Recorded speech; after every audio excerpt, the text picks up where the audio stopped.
बहुत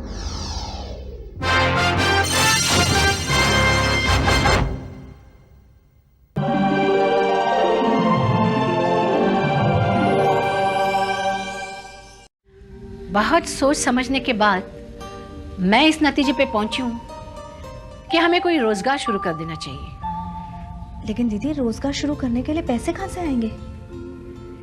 पैसों से पहले हमें अपनी मेहनत और लगन की जरूरत है।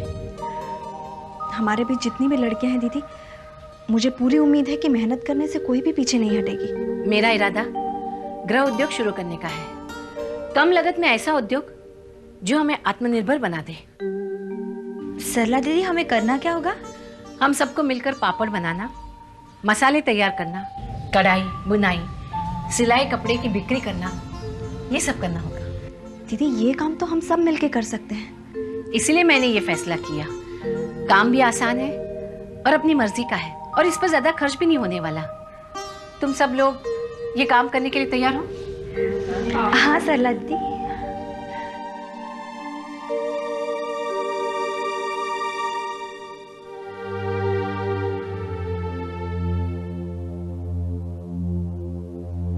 रमा,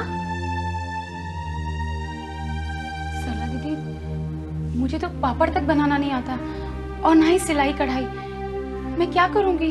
तो तुम कोई दूसरा काम कर सकती हो, जैसे कि पैकिंग का। हाँ दीदी, पैकिंग का काम मैं बहुत अच्छी तरह कर सकती हूँ। देखो, जो जिस लायक है उसे वही काम सौंपा जाएगा। हम सभी इस गृह उद्योग के मालिक भी होंगे और काम करने वाले वर्कर भी। हाँ दीदी, आपने बहुत अच्छी योजना बनाई है। पता है कुंती, ये ख्याल मिसेस भंडारी की बातों से मुझे आया। उस दिन आश्रम की मीटिंग में उन्होंने सबके बीच ये कहा था कि आश्रम की औरतों में अपनी काबिलियत है और इस काबिलियत का हमें इस्तेमाल करना होगा। जी दीदी, अगर ऐसा हो जाता है तो हमें किसी के पास जाकर काम मांगने की भी जरूरत नहीं पड़ेगी। यही तो, अगर हम काम करेंगे ना तो किसी पर बोझ नहीं बनेंगे। अपनी कमाई से अपना पेट भर सकते हैं। हमें किसी का एहसान नहीं चाहिए। हाँ दीदी, अगर हमने पहले से इस तरह से काम करना शुरू कर दिया होता ना, तो हमारी और इस आश्रम की तस्वीर कुछ और ही होती। कुंती, मेरा मानना है जब जागे तभी सवेरा। मैं तो तुम लोग से पहले ही कहती आ रही हूँ कि इस आश्रम में रहकर कुछ सीखो, काम करो, ताकि जिंदगी में तुम्हें ये काम आएगा। और अब वो वक्त आ गया है। सरला दीदी, अगर हमारा ये गृह उद्योग शुरू हो गया ना, तो इस आश्रम के ट्रस्टियों का हमारे प्रति नजरिया ही बदल जाएगा और फिर हम अपनी कमाई के पैसों से इस आश्रम की कीमत भी चुका सकती हैं। एक बार हम सब मिलकर काम शुरू कर देना, फिर वो हमें आश्रम से बाहर निकाल दे तो कोई परवाह नहीं। हम साबित कर देंगे कि हम उनके आश्रित नहीं हैं। हम यहाँ बेबस मजबूर होकर जरूर रहते, लेकिन अब हम जिएंगे अपने शर्तों पर, पूरे सम्मान के साथ। अब अपनी जरूरतों के लिए किसी दूसरे का मुंह नहीं देखना पड़ेगा। और सूरजमल जी जैसे मर्दों को मैं ये बात बता देना चाहती हूँ कि औरत जब अपनी ताकत पहचान लेती है ना, तो कोई भी मर्द उसे अपने कदमों पर झुका नहीं सकता। मैं तुम लोगों के भरोसे आज ही ये गृह उद्योग का काम शुरू कर देती हूँ, ठीक है?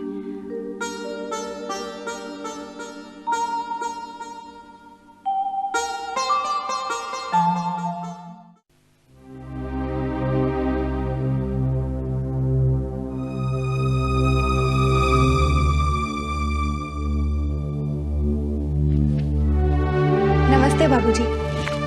अरे आओ आओ। जीती रहो, मैं तुम्हारा इंतजार कर रहा था। ऑफिस से इस वक्त छुट्टी होती है तुम्हें? छुट्टी तो 5 बजे हो जाती है, लेकिन ऑफिस से निकलकर बस का इंतजार करना, फिर यहाँ पहुँचते पहुँचते 1 घंटा तो लग जाता है। काम करते हुए कैसा लग रहा है? ये काम तो मैं मजबूरी में कर रही हूँ बाबूजी, लेकिन मैं खुश हूँ।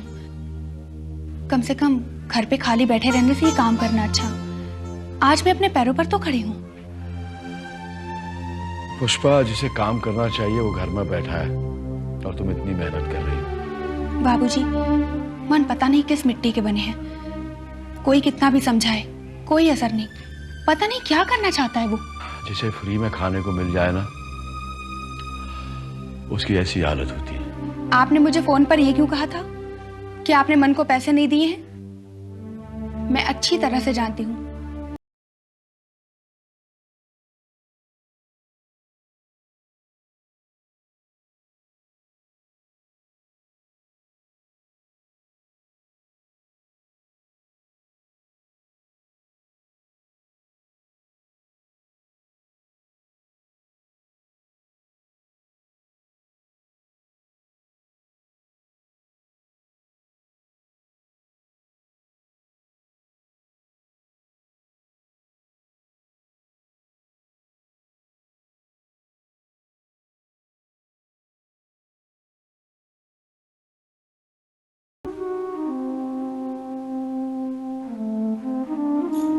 मन को तो मैंने उसके हाल पर छोड़ दिया है बाबूजी।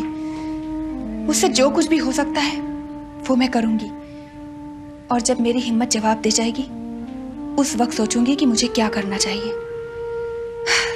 खैर छोड़िए, आप बताइए बाबूजी, आप मुझसे क्या बात करना चाहते थे? मैं तुमसे कुंती की शादी के बारे में बात करना चाहता हूँ। कुछ दिन पहले तुम्ही ने कहा था ना कि मुझे कुंती की शादी की कोशिश करनी चाहिए। हाँ बाबूजी, कुंती का घर बस जाए, इससे बड़ी हमारे लिए क्या खुशी हो सकती है। तुमने उस लड़के को देखा है? क्या नाम है उसका? हिम्मत। हाँ, हिम्मत।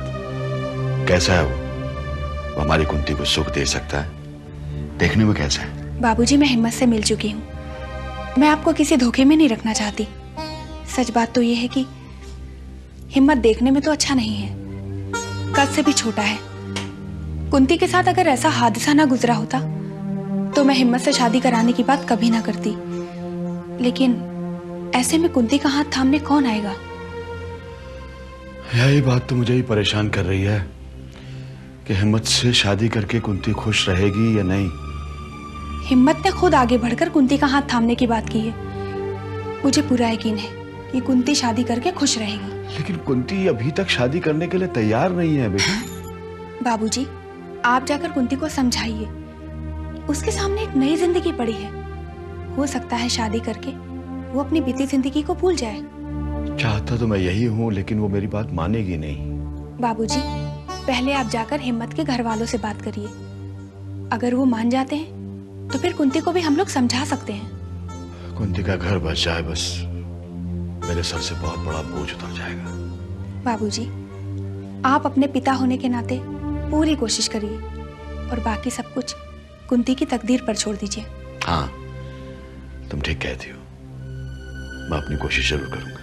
अच्छा बाबूजी, अब मैं चलती हूँ, घर पर जाकर खाना भी बनाना है। ठीक है, एक मिनट रुकना बेटा।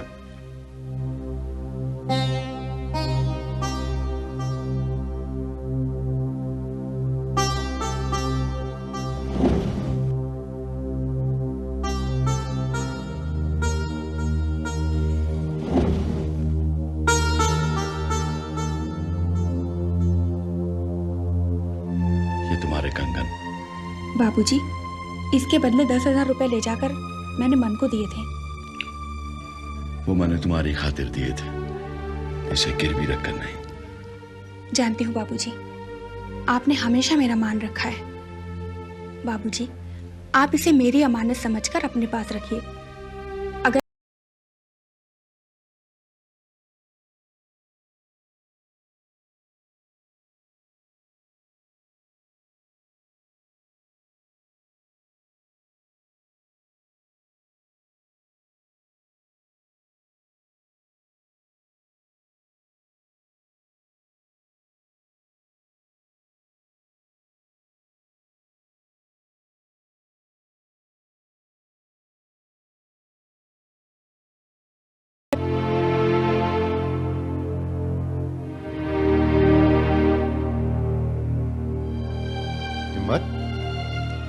हिम्मत, क्या बात, इस तरह क्यों लेटा हुआ? तबीयत तो ठीक है ना तेरी? अरे तेरा तो बदन गर्म लग रहा है, लगता है शायद बुखार है तुझे।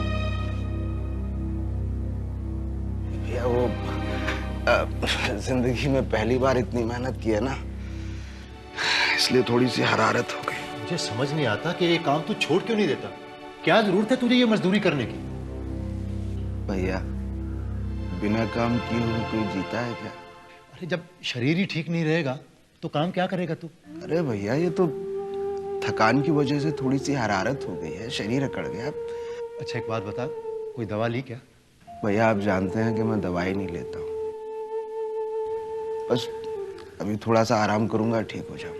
आप परेशान क्यों होते हैं? मेरे सिवा तेरा कोई दूसरा है परेशान होने को? और फिर तू इतनी मेहनत कर क्यों रहा है? देख मेरी बात मान, तू ये काम छोड़ दे हिम्मत। अगर ये काम छोड़ दूंगा तो करूंगा क्या? मैं ढूंढूंगा ना तेरे लिए काम। मैं अपने ऑफिस में बात करके देखता हूँ, शायद कोई टेबल वर्क का काम मिल जाए तो तुझे भी आसानी रहेगी और काम भी आसान हो जाएगा। आप भी कैसी बातें करते हैं भैया, मुझ जैसे अनपढ़ को कौन काम देगा? और भैया अगर किसी ने काम दे भी दिया तो मैं सच कह रहा हूं, मुझे नहीं लगता कि मैं कोई और काम कर पाऊंगा। लेकिन हिम्मत, अगर ये काम करते करते तुझे कुछ हो गया तो लोग तो यही कहेंगे ना कि बड़े भाई ने छोटे भाई का ख्याल नहीं रखा। भैया लोगों का क्या है, वो तो कुछ ना कुछ कहते ही रहते हैं। मैं जानता हूं ना मेरे भैया मुझे कितना प्यार करते हैं, कितना ख्याल करते हैं मेरा। और ये मेहनत मैं अपने लिए थोड़ी कर रहा हूं। तो फिर किसके लिए कर रहा है? और एक बात सुनिए, जो 100 रुपए हर रोज के तो कमाता है, इससे कुछ नहीं होगा मेरे भाई। मैं जानता हूं भैया कि इस महंगाई के जमाने में 100 रुपए से कुछ नहीं होता, लेकिन भैया बूंद बूंद से ही तो सागर बनता है ना। मैं जानता हूं कि आज के ये जोड़े हुए 100 रुपए शादी के बाद बहुत काम आएंगे। शादी? लेकिन शादी तो किस लड़की से करने जा रहा है? मैंने बताया था ना आपको कि मैं कुंती जी से शादी करना चाहता हूं। एक बात बता हिम्मत, जितना तू उस कुंती के लिए बेताब है, क्या वो भी तेरे लिए? मेरा फैसला तो उन्हें मालूम है भैया, पर मुझे लगता है कि वो मुझसे शादी करने के लिए तैयार नहीं है। तो हिम्मत, तू क्यों फिर ऐसे सपने देख रहा है? जो सपने नहीं देखूंगा तो जीऊंगा कैसे? और जिंदगी में पहली बार तो कोई सपना देखा है। तूने कुंती से इस विषय में बात की है क्या? बात तो की है, लेकिन अभी तक उन्होंने कोई जवाब नहीं दिया। देख हिम्मत, आज जब तूने कुंती की बात छेड़ ही दी है तो इस विषय पर मैं तेरे साथ खुल के बात करना चाहता हूं, क्योंकि आज तेरी भाभी भी घर में नहीं है, इसलिए हम आपस में बातचीत कर सकते हैं। भाभी कहाँ गई? मायके गई है, वरना उसके सामने तुम इतनी बातें कर भी नहीं सकते।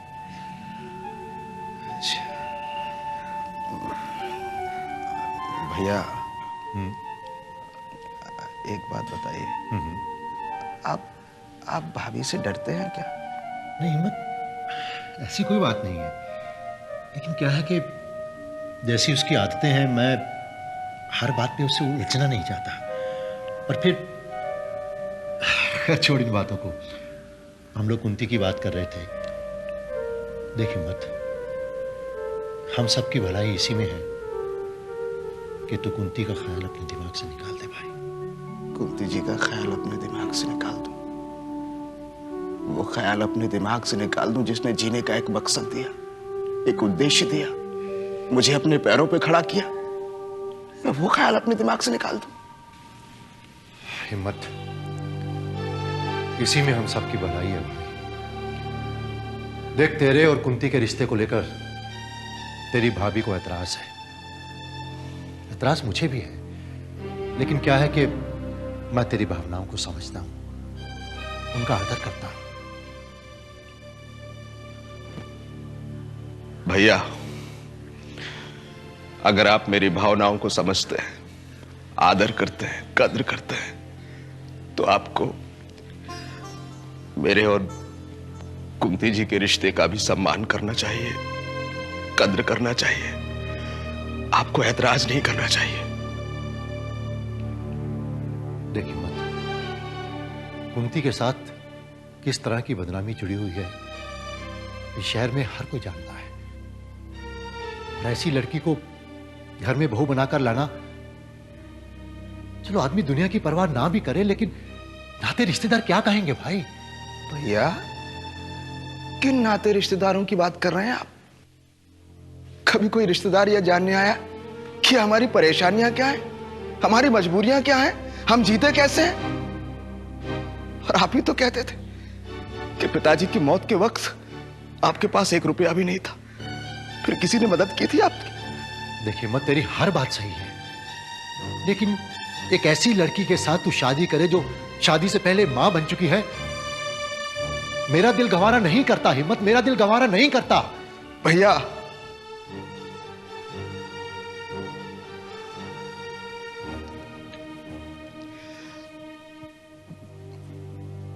भैया, आपको क्या लगता है कि मुझे कोई अप्सरा मिलेगी, कोई विश्व सुंदरी मिलेगी? भैया, मैं कब का हो गया हूं शादी के लायक, अभी तक कोई रिश्ता आया? मेरी अपनी हैसियत के आगे कुंती जी महान है।